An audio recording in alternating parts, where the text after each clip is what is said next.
The king is dead. Long live the king. Or in the case of our text, Abraham is dead. Long live Isaac.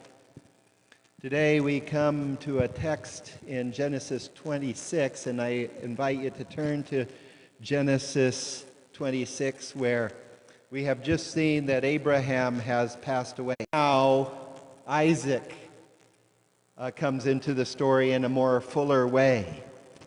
Now Isaac is on his own journey with God. He cannot hang on to the coattail of his father anymore. He has to make the decisions. He has to walk the life or not as he so chooses. He has to find the faithfulness of God in amidst all of his circumstances of life. His dad is no longer there to walk with him and guide him. The father of faith is gone. And now Isaac has to seek God in his own way. 50 years have probably passed from the offering of Isaac on the altar, and God provided the ram that would be sacrificed.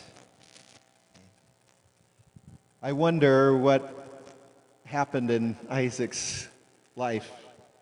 I wonder if it took 50 years for him to get over that incident or not. I mean, can you imagine your own father sacrificing you on an altar or attempting to before God stayed his hand? Or was it that Isaac came understanding that God will provide in his own way? We don't know. Never says how that event affected Isaac, but I'm sure that it affected him. What we do know is that we come to the text today, and this is the first time that we have a record of God speaking directly to Isaac. That before it was his father Abraham, that God had spoken to him. He had given him promises, and I'm sure that Isaac had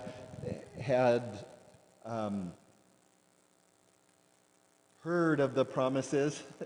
After all, Abraham wasn't shy about sharing what God had done in his life. But now the story resumes with Isaac. And it starts, what we're going to see is that many of the same things that happened to Abraham are happening to Isaac. I wonder if that God is trying to bring about some of the same lessons that Abraham had to learn over the course of his life.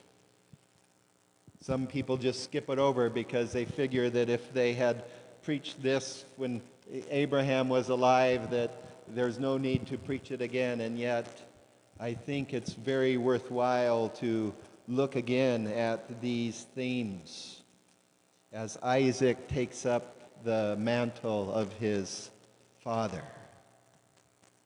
And it starts off in Genesis 26:1.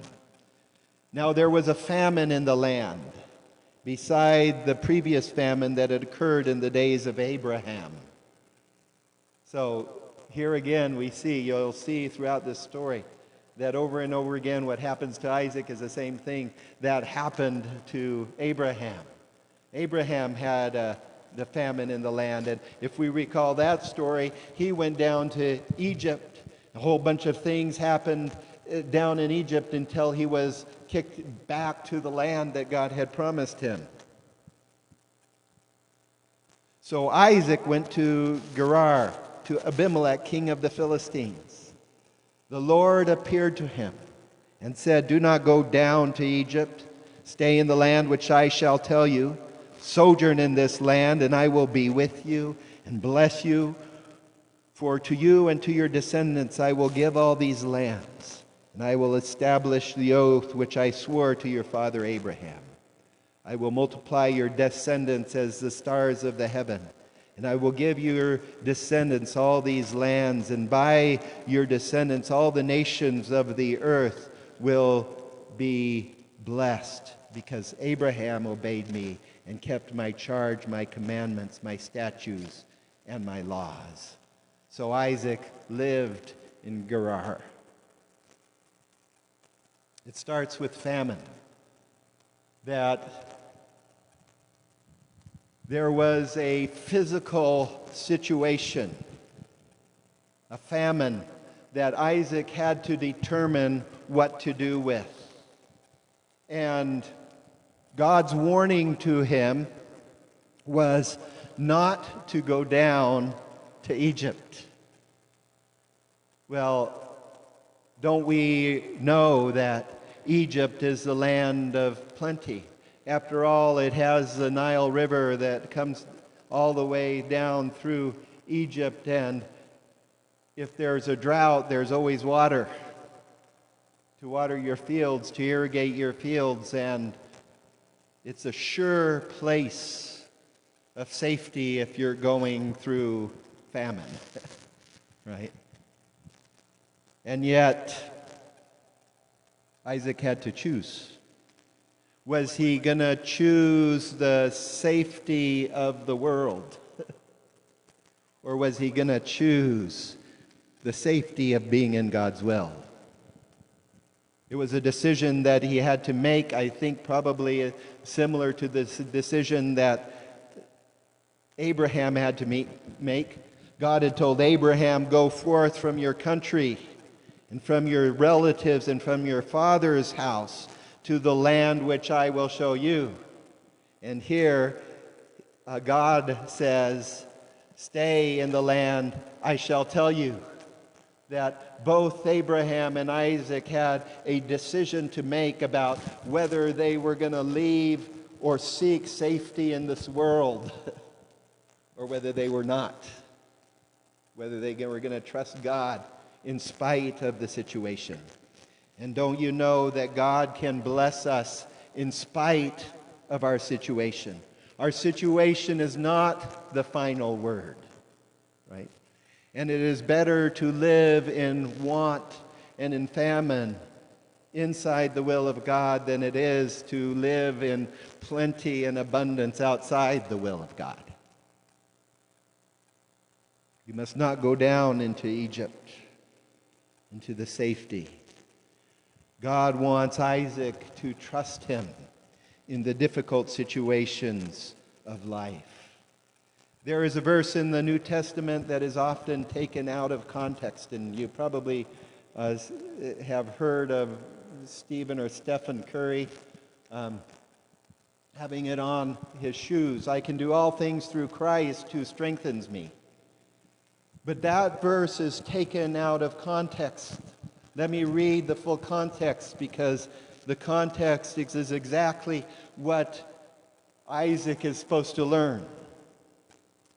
It starts off in Philippians 4:10, but I rejoice in the Lord greatly that now at last you have revived your concern for me. So the Philippians were concerned for Paul. Something was not going well for Paul, right? You were concerned before, but you lacked the opportunity to do anything, is the implication. Now, not that I speak from want, for I have learned to be content in whatever circumstance I am. I know how to get along with humble means. I don't have anything, right? I also know how to live in prosperity. In any and every circumstance, I have learned the secret of being filled and going hungry, both of having abundance and suffering need. I can do all things through Christ who strengthens me.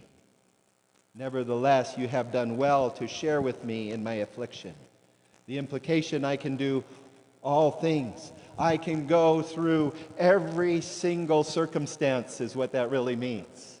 I can go through every single circumstance, in want or plenty, in need and humbleness and exaltation. I can go through every single circumstance. I can do all things. I can surmount all these issues through him who strengthens me. It's a promise. It's a statement not about being able to shoot three-point basketball into the hoop, but a statement about life, about how in difficulties or in plenty that we still need to trust in God and in him alone. This place that Isaac was to stay at was a place where God would bring the blessing, where his descendants would multiply, where the nations from which the nations of the earth would be blessed.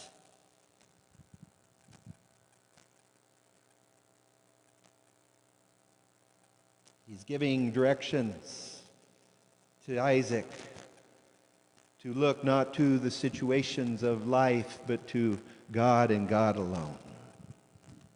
And God was going to bless him in the land. We'll see that even in this place where it wasn't the security that he wanted down in Egypt, that he caused him to grow in wealth. We'll look at that hundredfold. The crops were, right? So even here he blessed him. And in part the blessing was because of Abraham, his father, because Abraham obeyed me and kept my charge and my commandments, my statutes, and my law. The question to Isaac is, are you going to... Abraham was a righteous man, a man of faith in me. Are you going to follow in his footsteps, or are you not? That the blessing that has come to you in part was the blessing of your father. Because he was seeking me. He was seeking me for you. God does visit the iniquities of the fathers on the children to the third and fourth generation, but shows loving kindness to thousands of generations to those who love me and keep my commandments. That there is a promise that we follow God and something good comes to our descendants.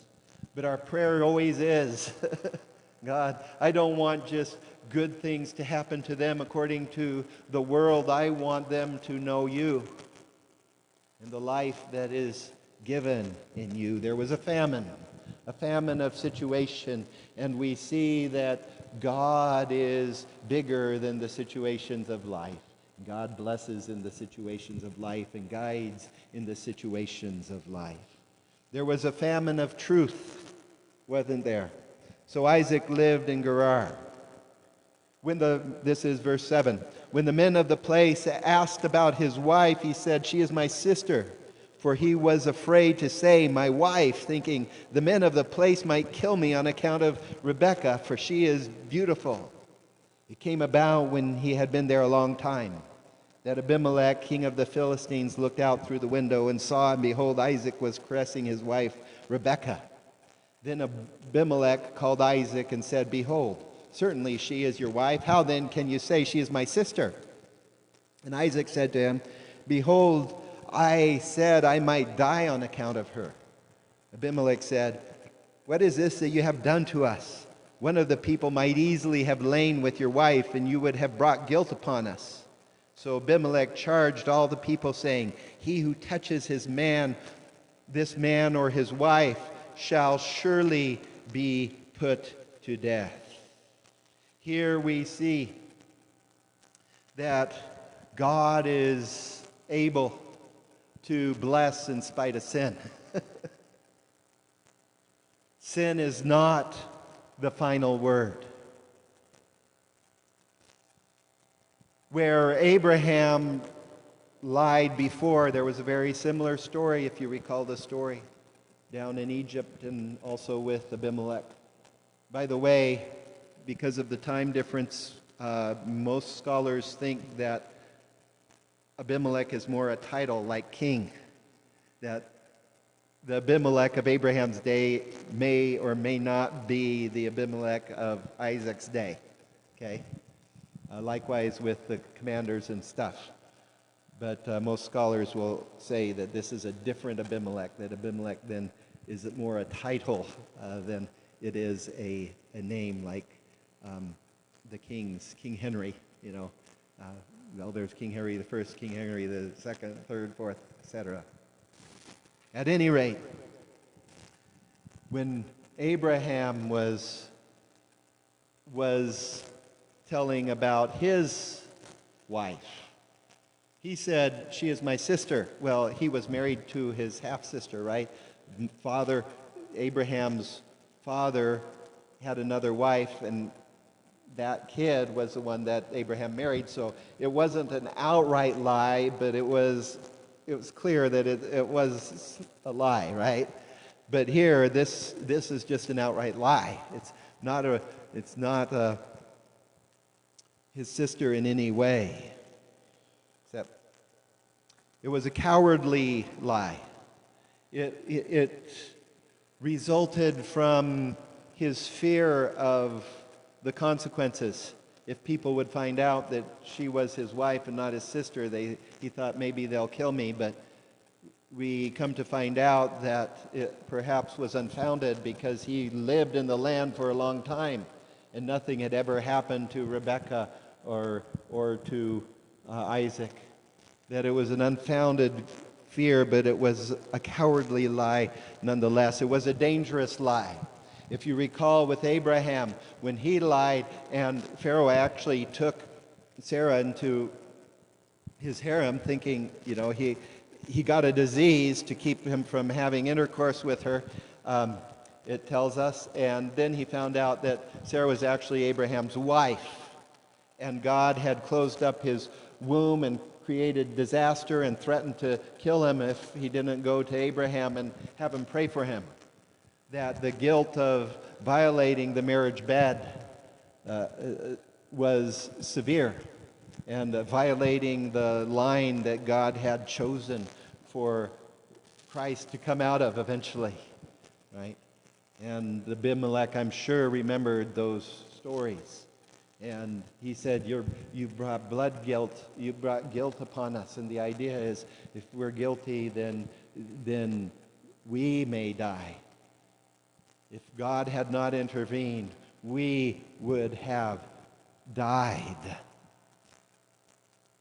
It was a dangerous lie, not only for Abimelech, but for Rebekah, right? And for the line of promise from which Jesus was to come. And yet, in spite of this sin that could have been so disastrous, God had a part in it. And God kept Abimelech and the people from taking action. And so God was blessing in spite of the sin. He was mitigating the consequences of sin. That sin was not the final word in the story. Of course, that brings us to our sin, that all have sinned and fallen short of the glory of God. But Christ, in His grace and His mercy, doesn't hold sin against us, but instead He cleanses us. And this was what happened with Isaac, right? Abimelech came to Isaac and told him exactly. He confronted him. Here is a pagan king confronting Isaac with his sin. God didn't let Isaac just go on in his sin without being confronted in it. But He did mitigate the consequences of the sin. Right? Isn't that so much like what God does to us? He disciplines us as children. He confronts us, especially through the Holy Spirit and the conviction of the Holy Spirit. He confronts us with our sin. And He seeks to bring us into righteous living. In the famine of the situation, God is bigger. In the famine of truth and in sin, God is bigger than the sin. As Timothy says, if we are faithless, He remains faithful, because He cannot deny Himself. And then comes blessing. As Isaac stays in the land, blessing comes. Verse 12. Now Isaac sowed in the land and reaped in the same year 100-fold, and the Lord blessed him. And the man became rich and continued to grow richer until he became very wealthy, for he had possession of flocks and herds and a great household, so that even the Philistines envied him. Now all the wells which his father's servant had dug in the days of Abraham his father, the Philistines stopped up by filling them with earth. Then Abimelech said to Isaac, "Go away from us, for you are too powerful for us." And Isaac departed from there and camped in the valley of Gerar and settled there.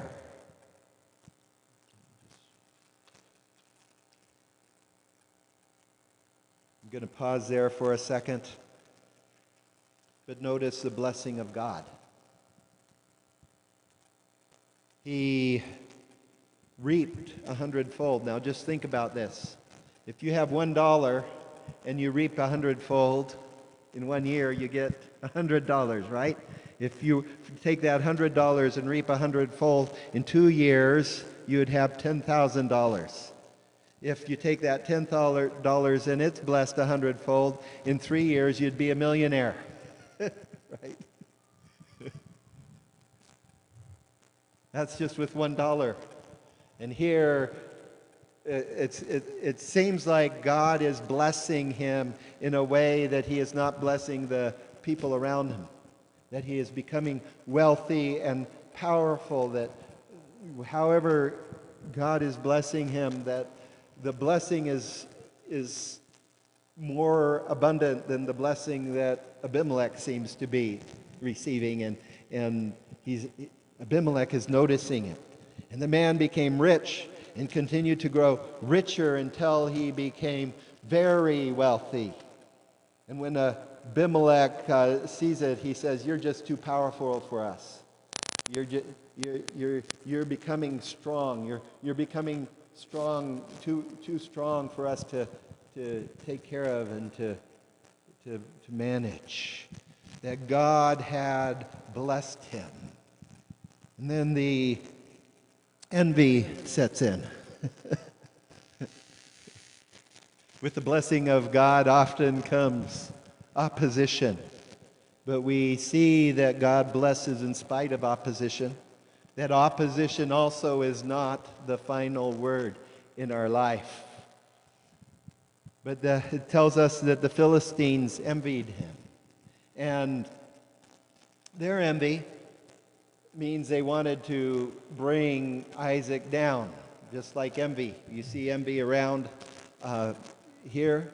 Something good happens to somebody, and you want to immediately bring them down, right? If you can't be part of the position and the blessing, then you want to bring them down. And here the Philistines envied them. And so Isaac inherited wells from his father.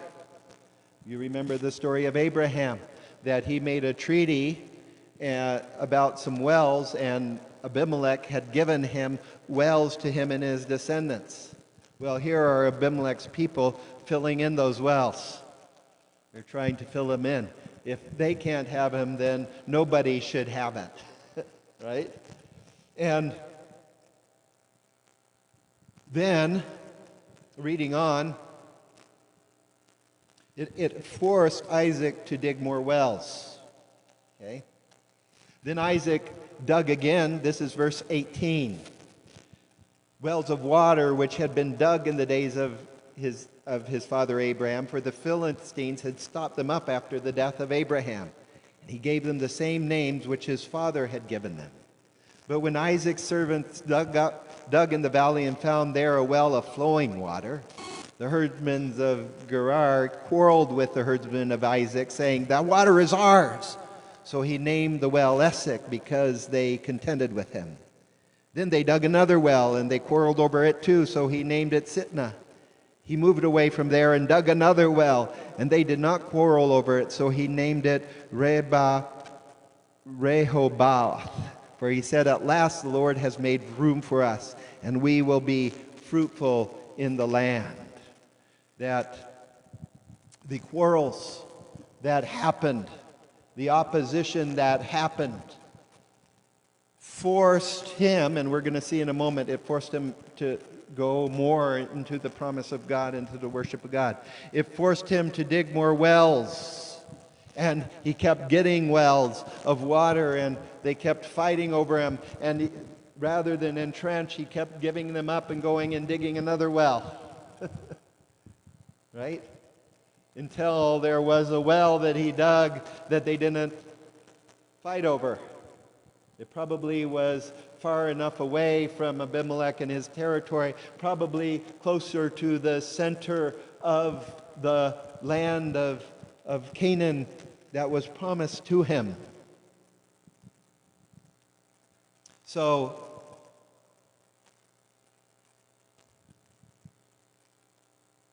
they kept quarreling. Opposition. By the way, some of the Sitna, one of the wells, is enmity. This is, it's related to Satan, the adversary, or the one that opposes, right? And this is just an aside, but I think in the blessing of God with some of us that even now that there is a spiritual battle going on that we need to be aware of and just be praying for in our midst, that a lot of people are dealing with a lot of issues and opposition. But that doesn't matter in the end. What matters is God overcomes the opposition. That God desires to work through the opposition to bring about a greater blessing in life. This is a promise, by the way, of the New Testament as well. Consider it pure joy when various trials comes your way. Peter says it and James says it. Like this is a repeated theme. That even in opposition, even when hard things come your way, that God is not absent, that God is going to do something in your life.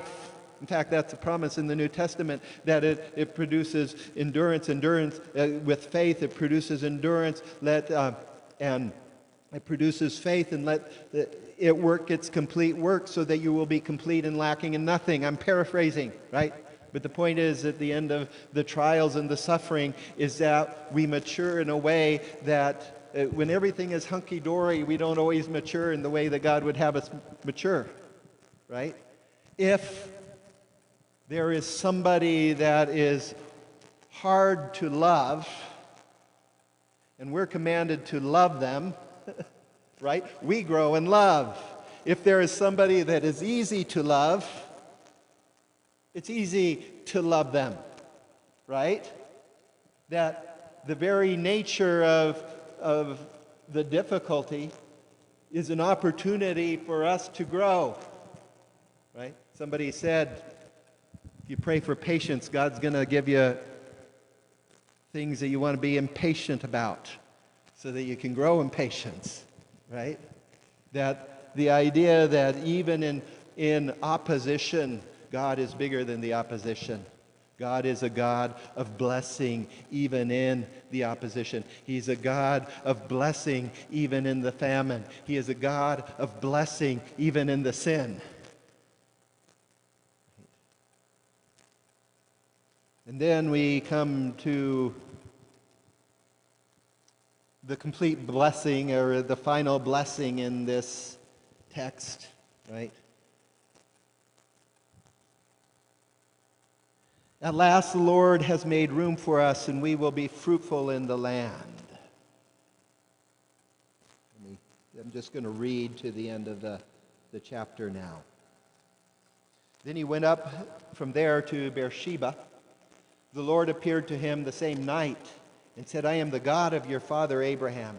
Do not fear, for I am with you. I will bless you and multiply your descendants for the sake of my servant Abraham. So he built an altar there and called upon the name of the Lord and pitched his tent there, and there Isaac's servants dug a well.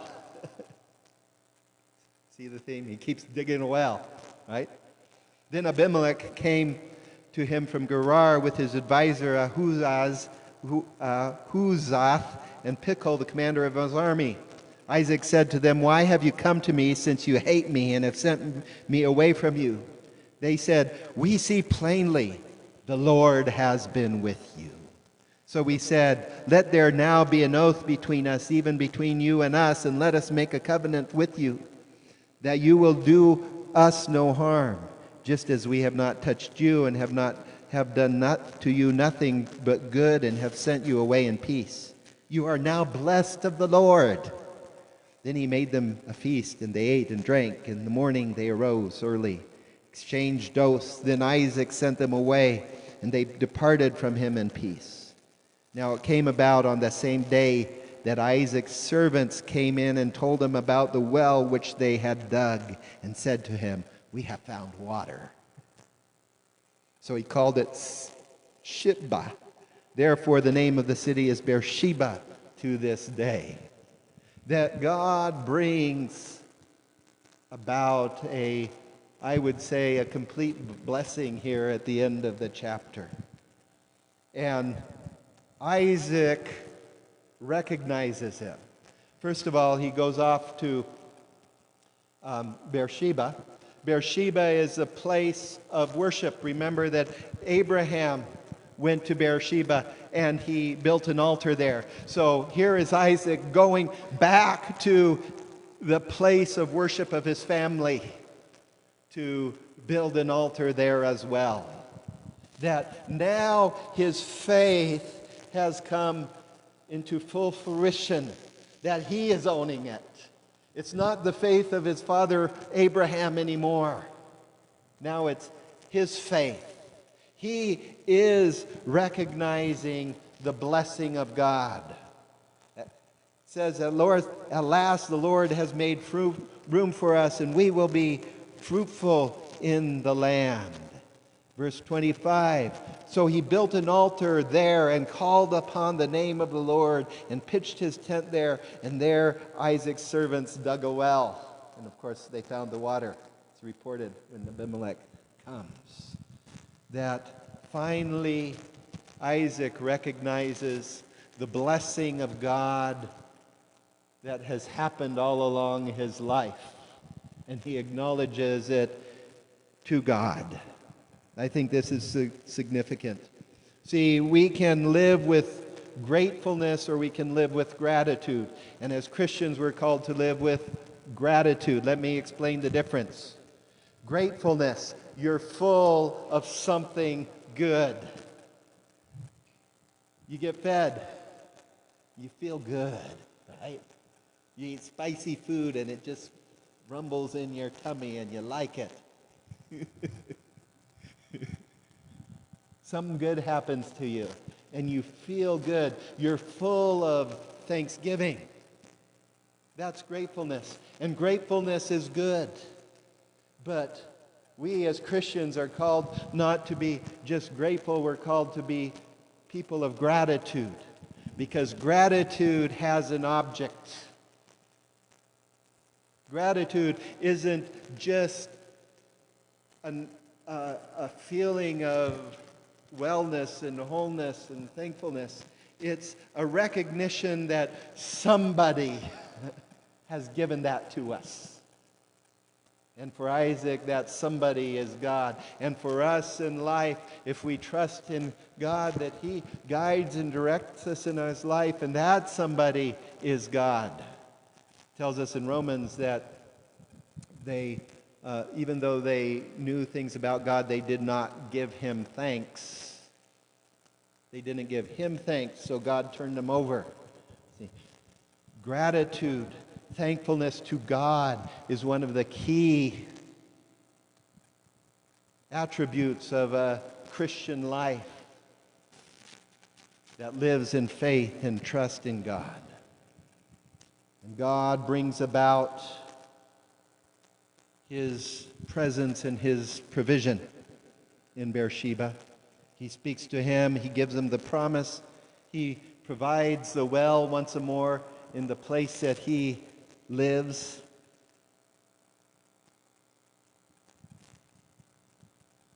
I don't think it's any accident, this idea of a well, over and over a quarreling. And then Isaac worships God. He acknowledges God. And then the blessing is so complete that now Abimelech is coming. The pagan kings are coming to Isaac to make a covenant with them. That over Abimelech says, you're blessed with God. God is, now you are blessed of the Lord. The Lord is with you. That this pagan king recognizes that God is with Isaac. Right? He is recognized by all. We're reminded that in Abraham, God had said, those who bless you I will bless, those that curse you I will curse. And I'm sure Abimelech is thinking, I can't be in opposition to Isaac. That's only going to cause a disaster in my life. Instead, I need to be in relationship, in a covenant relationship with him, that the goodnesses of God to Isaac would not tear me apart, but instead that things would go well for me.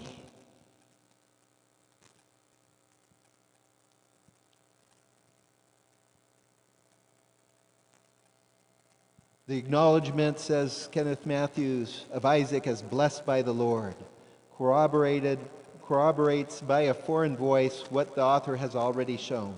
In doing so, Abimelech illustrates the necessary response of the nations to experience God's blessing,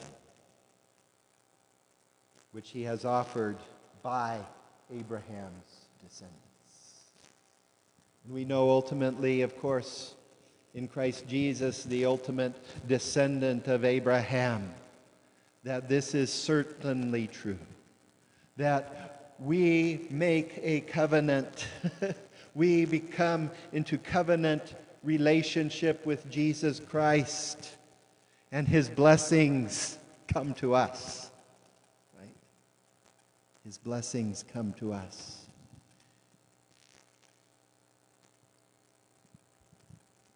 God brings about the complete blessing in his time and in his way.